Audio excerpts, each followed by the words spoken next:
Doctor Yunus এই ক্ষমতাচ্ছন্নে মোহাচ্ছন্ন হয়ে বাংলাদেশের একটি গভীর সংকটের দিকে বাংলাদেশের রাজনীতিকে ঠেলে দেওয়ার চেষ্টা করছে। এই যে ক্ষমতার মোহে আচ্ছন্ন হয়, তার পরিণতিটা কিন্তু হুসাইন মোহাম্মদ এরশাদ, তার পরিণতি হচ্ছে শেখ হাসিনা। যে গণভোটে আমাদের কোনো না নাই, আমরা বলছি গণভোটটা জাতীয় নির্বাচনের সাথে একই দিন করার জন্য। বিএনপি ছাড় দিতে দিতে দিতে দিতে দিতে দিতে একদম সর্বোচ্চ ছাড় দিয়েছে। বিলম্বিত করার চেষ্টা দীর্ঘদিন থেকেই একটা পক্ষ করে আসছে। নির্বাচনকে জাতীয় ঐক্যমত্য কমিশন যে সুপারিশ করেছে, সেখানে বাংলাদেশের সবচেয়ে বৃহত্তম রাজনৈতিক দল বিএনপির যেই সুপারিশ ছিল, যে নোট অফ ডিসেন্ট ছিল, এগুলি প্রকাশ করা হয় নাই। বলতে গেলে যে একটা প্রতারণা করা হয়েছে। অত্যন্ত দুরভিসন্ধিমূলকভাবে বিএনপিকে জুলাই সনদের বিপক্ষ শক্তি হিসেবে দাঁড় করানোর চেষ্টা চলছে। আপনারা জানেন যে গতকালকে প্রধান উপদেষ্টার প্রেস সচিব একটা ব্রিফিং করেছেন। সেই ব্রিফিংয়ে তিনি উল্লেখ করেছেন যে জাতীয় নির্বাচন নিয়ে হঠাৎ আক্রমণ আসতে পারে। ওনার এই যে বক্তব্য, এই বক্তব্যের সাথে সাথে যদি আমরা খেয়াল করি বা লক্ষ্য করি, সেটা হচ্ছে যে জাতীয় ঐক্যমত্য কমিশন নামে যে কমিশন আছে, সেই কমিশন সরকারের কাছে একটি সুপারিশ দিয়েছে।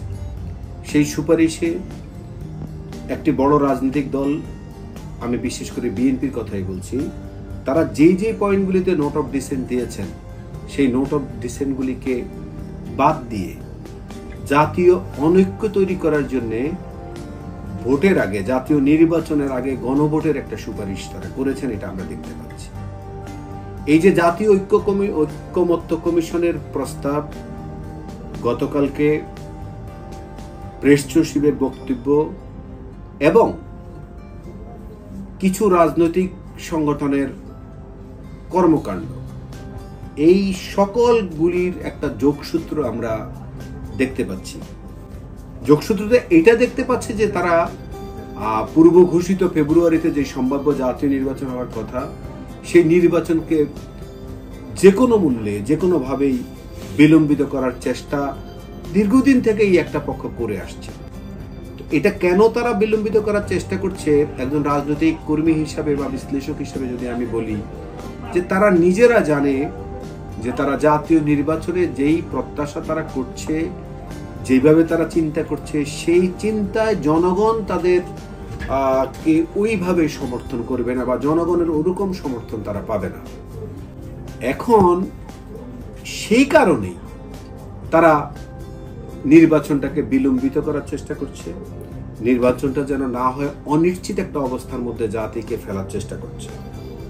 এটার জন্যে আমরা যেটা বুঝলাম, যে এই যোগসূত্রের সাথে যদি সরকারের, রাষ্ট্রযন্ত্রের যোগসূত্র তৈরি হয়, তাহলে সেটা হবে জাতির জন্য সবচেয়ে দুর্ভাগ্যের বিষয়।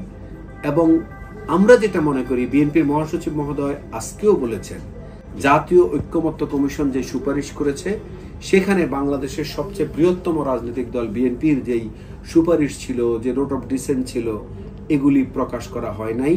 এগুলি বড় জোর এবং বলতে গেলে, মোটা দাগে বলতে গেলে, যে একটা প্রতারণা করা হয়েছে। এখন বাংলাদেশের পরিস্থিতি কোথায় যাচ্ছে?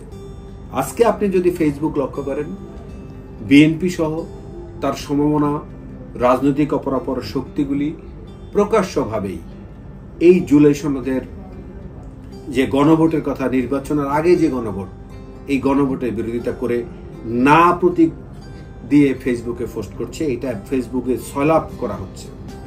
তাহলে এখন আবার অত্যন্ত দুরভিসন্ধিমূলকভাবে বিএনপিকে জুলাই সনদের বিপক্ষ শক্তি হিসেবে দাঁড় করানোর চেষ্টা চলছে। আমরা স্পষ্টতর বলি যে গণভোটে আমাদের কোনো না নাই, আমরা বলছি গণভোটটা জাতীয় নির্বাচনের সাথে একই দিন করার জন্য। আজকে যে না প্রতীক দিয়ে আমরা প্রতিবাদ করছি, সেই না হচ্ছে সংবিধানের নিজের মন গড়া মতো যেই সংশোধনী আনার কথা বলা হচ্ছে, রাজনৈতিক দলের মতামতকে উপেক্ষা করা হচ্ছে, এবং সর্বোপরি একটি বিরাজনীতিকরণের চেষ্টা চলছে। এই প্রক্রিয়াকে আমরা না বলছি। আমরা না বলছি যে ভোটের আগে কোনো গণভোটকে আমরা না বলছি, আমরা এই জন্যই না বলছি যে একটি পাতানো ষড়যন্ত্রমূলক প্রক্রিয়ার মধ্য দিয়ে নির্বাচনকে পিছিয়ে ক্ষমতাকে দীর্ঘায়িত এবং নির্বাচন বিলম্বিত করে ক্ষমতাকে দীর্ঘায়িত করার একটা কৌশলও আমরা মনে করতে পারি। কারণ হচ্ছে যে ক্ষমতা হচ্ছে এমন একটা মোহ, এই মোহ আচ্ছন্ন হলে খুব কম লোকে এই মোহ থেকে বেরোতে পারে। আমরা বর্তমান যেই ইন্টারিম গভর্নমেন্ট আছে তারা কি মোহাচ্ছন্ন হয়ে পড়ছে কিনা আমরা সন্দেহ করতেই পারি।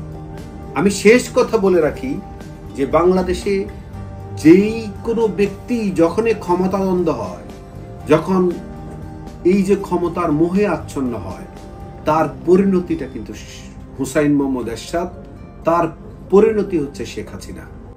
আমি জানি না, আমি আশঙ্কা করছি যে ডক্টর ইউনূস এবং এই যে জাতীয় ঐক্যমত্য কমিশনের পরামর্শে উপদেষ্টা পরিষদের যেই সদস্য এই ক্ষমতাচ্ছন্নে মোহাচ্ছন্ন হয়ে বাংলাদেশের একটি গভীর সংকটের দিকে বাংলাদেশের রাজনীতিকে ঠেলে দেওয়ার চেষ্টা করছে, তারা আবারও গণবিচ্ছিন্ন এবং জনগণের ঘৃণা গ্রহণ করে একটি করুণ পরিণতির দিকে তাদেরকে যেতে হবে।